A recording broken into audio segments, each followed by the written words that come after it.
Welcome back नाजरीन। Programme हमारी भी सुनो में बदर मुनीर चौधरी हाजिर खिदमत है और बातें हो रही हैं none other than Javed Akhtar साहब से।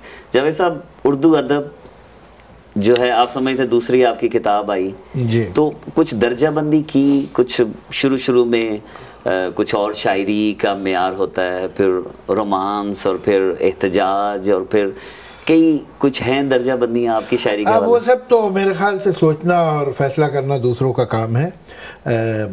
शायर का तो काम सिर्फ ये है कि ईमानदारी से लिखे और वो लिखे जो महसूस करता है, वो लिखे जो उसका अपना मुशाहिदा है, वो लिखे जो उसका अपना तजुर्बा है, अपना एहसास है, और उसको पूरी ईमानदारी से कहने की कोशिश करे। बाकी ये कि उसमें क्या दर्जाबंदियाँ हैं और कौन सी पीरियड में क्या किया और किस तरह बतरजीत कैसे वो तब्दील हुआ, ये सारी बातें जो है ये दूसरों के लिए छोड़िए, अपना बस काम करते रहिए और ईमानदारी से कीजिए। एहतजाजी रंग भी आप रात मैंने सुना है काफ़ी, ये जो नई आपकी किताब लावा आई है तो एहतजाजी रंग तो कुछ छा रहा है आपकी शायरी में। आ रहा होगा ज़रूर, आपको अगर ऐसा महसूस हुआ है तो ऐसा हुआ होगा, लेकिन इसके बारे में मैं कुछ सोचने की ऐसी ज़रूरत नहीं महसूस करता। मुझे लगता है कि अब ये सब लोग इसके तज्ज़िये करें या ना करें, उनको हक़ हासिल है, लेकिन अपना काम है काम करना।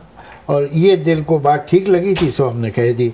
अब अगर लोगों को पसंद आए तो ज़हे नसीब, नहीं पसंद आए तो चलो फिर अगली बात सुन लीजिएगा, शायद वो ठीक लगे। बॉलीवुड आपकी शायरी के बगैर तो नामुकम्मल है। आप समझते हैं कोई ऐसा कोई अपना गीत भी आपको पसंद है?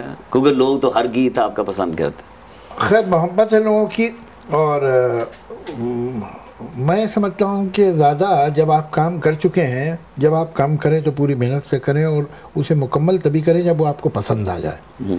सबसे पहले तो जो कुछ आप लिख रहे हैं वो आपको पसंद आना चाहिए, सही। उसके बाद आगे चलिए। लेकिन जब वो एक बार हो गया तो फिर अब, और अगर वो एक कामयाब नज़्म है या कामयाब गज़ल है या कामयाब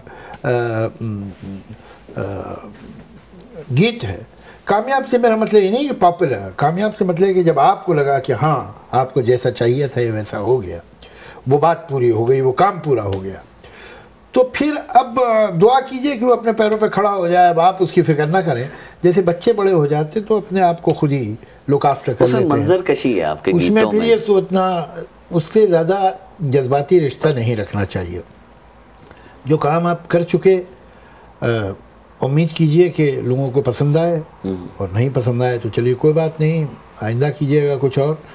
लेकिन उससे बहुत जज्बाती रिश्ता रखना और उसके बारे में सोचता रहना वो सेहतमंद बात नहीं होती। एक मंजर कशी आपके गीतों में, कोई बगैर सोचे समझे बगैर भी एक शायरी हो रही है ना फिल्मों में, कि पॉपुलर तो है लेकिन आपके गीत सुनकर इंसान कहीं पहुंच जाता है, मंजर में उसमें चला जाता है। मेहरबानी। तो आप क्या समझते हैं जब आप लिख रहे होते हैं तो कोई ख़ास आपके जहन में कोई मंजर या क्या बहाव क्या है अल्फाज का?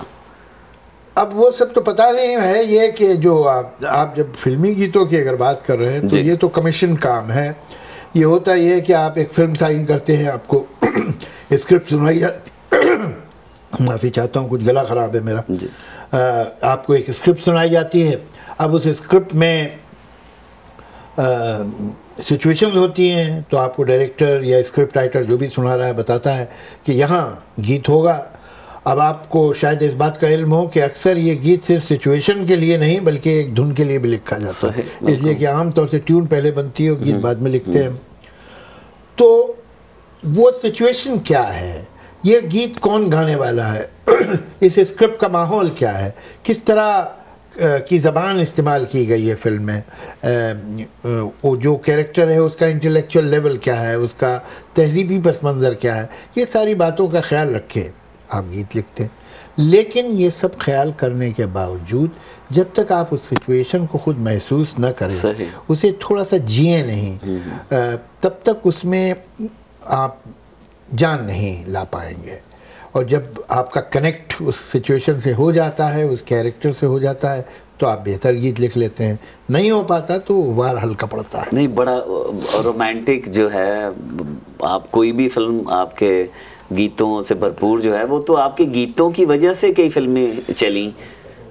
पता नहीं, अब ये तो खैर कहना ठीक नहीं है, तो ज़रा मेरे ख्याल से थोड़ी गुरूर की बात होगी। अच्छा। लेकिन हाँ ऐसे बहुत गीत हैं जो लोगों को पसंद आए। नहीं, वो जब फिल्म शुरू करते हैं कि 1942 एक लड़की को देखा, तो उसमें जो अल्फाज का मेल जोल और जो रबत है, और वो तो कहीं और की कुछ चीज़ महसूस होती थी। शुक्रिया। अच्छा जावेद साहब, ये बताइए कि आप क्या समझते हैं जो बॉलीवुड में ये जो रीमेक्स और अजीब से आइटम सॉन्ग जो हैं, आप समझते हैं जो आप जैसे शायर हैं वो कभी इफ़ेक्ट हो सकते हैं? मैं समझता हूँ कि ये भी एक पासिंग फेज़ है।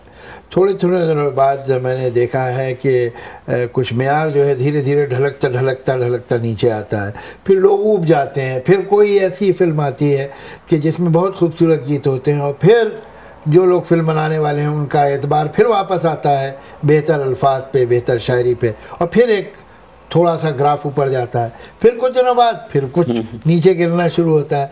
तो ये ऊंच नीच लगी रहती है, और अब इस वक्त तो हम नीच की तरफ ज़्यादा है, ऊंच कम है, मगर ये भी दिस टू शैल पास।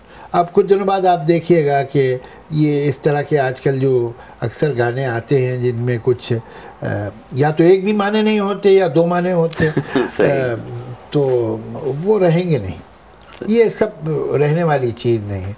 जो हमारे सामीन हैं और जो नाजरीन हैं उनका जो मिजाज है वो इस तरह की चीज़ों को ज़्यादा देर बर्दाश्त नहीं करता। ये पहले भी 80s में भी हुआ था, उससे पहले भी हुआ, लेकिन फिर जो बेहतर गीत हैं वो आके वापस डोमिनेट कर लेते हैं। मुझे लगता है कि फिर वापस रिवाइव होगा वही शायरी, तहजीबी शायरी, महज़ब शायरी, कोई मुझे शक भी नहीं। अच्छा ये बताइए कि जब आप की शायरी एक सेलेक्ट हो जाती है, कभी आप फील करते हैं कि अगर ये गीत ये जो सिंगर था ये ना गाता तो ज़्यादा बेहतर था? देखिए हमारे यहाँ जो आमतौर से गाने वाले हैं वो तो कॉम्पिटेंट लोग ही हैं, वरना वो वहाँ तक पहुँचते ही नहीं। सही। और लेकिन जाहिर है कि अब लता मंगेशकर या मोहम्मद रफ़ी या किशोर कुमार या आशा भोसले वो तो एक अपने अंदर बड़े बहुत इंस्टीट्यूशन रहे हैं। अब लता जी, आशा जी उतना नहीं गाती हैं, बहुत गा लिया उन लोगों ने, कभी कभार अब गा देती हैं, लेकिन किशोर साहब और रफ़ी साहब तो रहे नहीं। लेकिन अब भी जो टैलेंट है वो अच्छा ही टैलेंट है, मुझे उनसे कोई शिकायत नहीं है, चाहे वो सोनू निगम हो, अलका याग्निक हो, सुनिधि चौहान हो, राहत फ़तेह अली ख़ान। राहत फ़तेह अली ख़ान तो अपने अंदर एक अलग इंस्टीट्यूशन है, और वो अक्सर हिंदुस्तान की फिल्मों में आजकल बहुत गाने गा रहे हैं और उनके गाने बड़े मकबूल होते हैं।